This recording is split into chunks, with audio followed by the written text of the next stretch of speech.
देखो गुदरी के लाल भैया लालू के कमाल देखो। सपना पटना के पेरिस बनावे के बाबू तेजस्वी के उप मंत्री बनवले। बिहार के हैराज के बा सबके चमकावे के। जंगल में पड़े है सब बहेड़ा हो अब के अब हमरा ही जनाता आगाही लौकता आगावे रंजीत में रहे वाला आदमी हम ना हैं। हम गौनिहार बन के जिला पंचायत बन जिले महिंदा भाई ध्यान दी। बाकी हम समीकरण देखिले कहें से कि पूरा बिहार में गौनी गावे जाइले। अगर VIP पासवान जी भाजपा के संग मिल जाए तो बड़ी टेढ़ी खीर हो जाई मुख्यमंत्री बना। अगर वो लोग चल जाई लो नीतीश जी का और तेजस्वी का और तो भाजपा के 4 आना वोट रह जाई। अब 20 आना वोट हो जाई राजद के। तो हर बैठल तरह के बता देने। अगर VIP रामविलास पासवान उत्तर प्रदेश में ओम प्रकाश राजभर जी अगर मिल जाता रहे भाजपा संग तब तो सरकार यूपी में बन जाए, बिहारों में बराबरी हो जाए। तो क्या ध्यान दे हम कहले तरह का मन नहीं।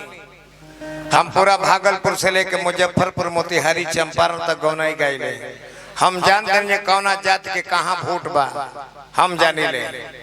मगध में जेबा पासवाने खाली हम तमाम मुजफ्फरपुर मोतिहारी चंपारण धरबा सब VIP के वोट मुकेश सहनी के है। वो अगर आदमी तारा में छूट जे हैं बाकी हम तेजस्वी भैया पार करी है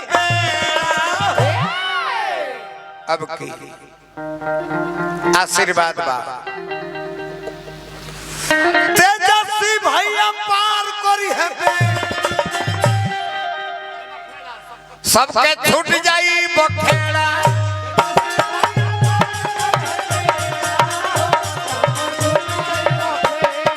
तेजस्वी भैया पार करी है बेड़ा हो सबके।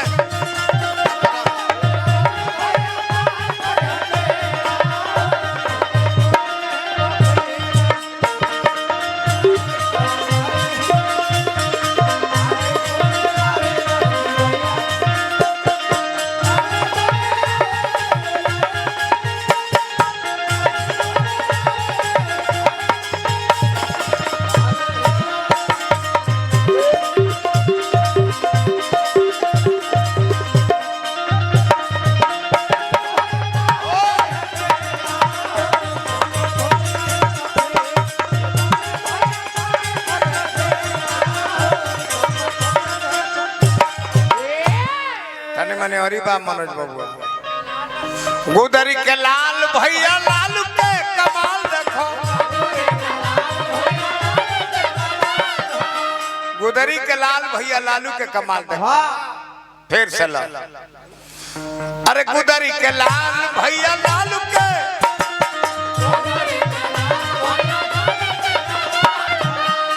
अरे जंगल पर है तो बहेड़ा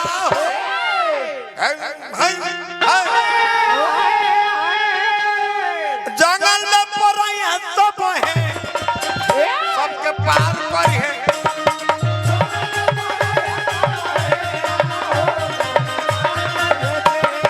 जंगल में पड़े है तो बहेड़ा हो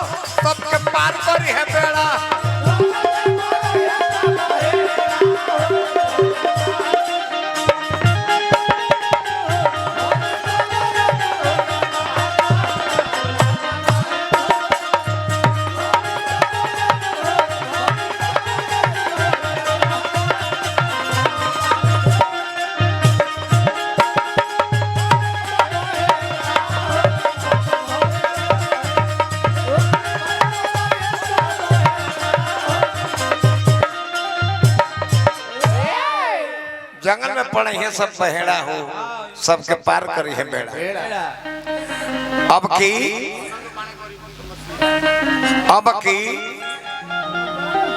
बाबू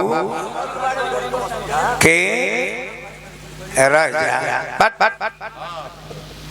अब के तेजस्वी बिहार सरकार अब की के बने के बाद बाकी 3 गो पार्टी के छाट देव तो नाम हम दोनों बात एक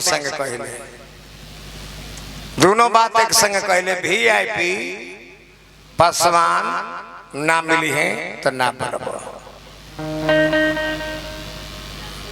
हम पार्टीवाद नहीं करत, हम हकीकत बोलता नहीं, एकरा पर ध्यान देवे को। हम पूरी बिहार में 1 साल में घरवट दिले जी। अभियंता जी गलती करनी है। हाँ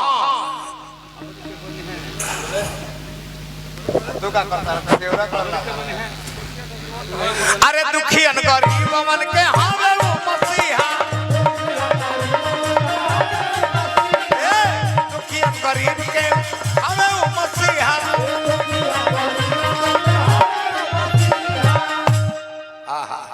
दुखियन गरीब के मसीहा हम।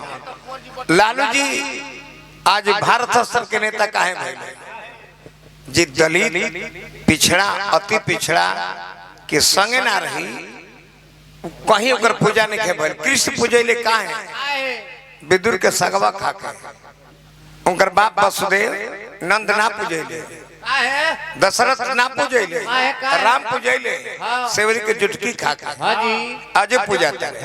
लालू 35 साल पहले मुसहर के बार कटले, ढील चिलर साफ के ले 2 गो साबुन बटले, उतने पाजो पूजाता है।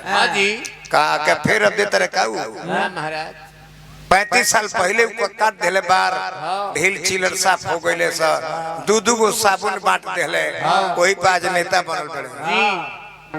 ध्यान दो, फ्री में अनाज ना बटले। अभियंता जी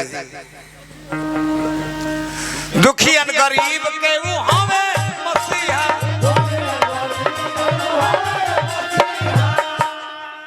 आरा गावा तारा कुंवर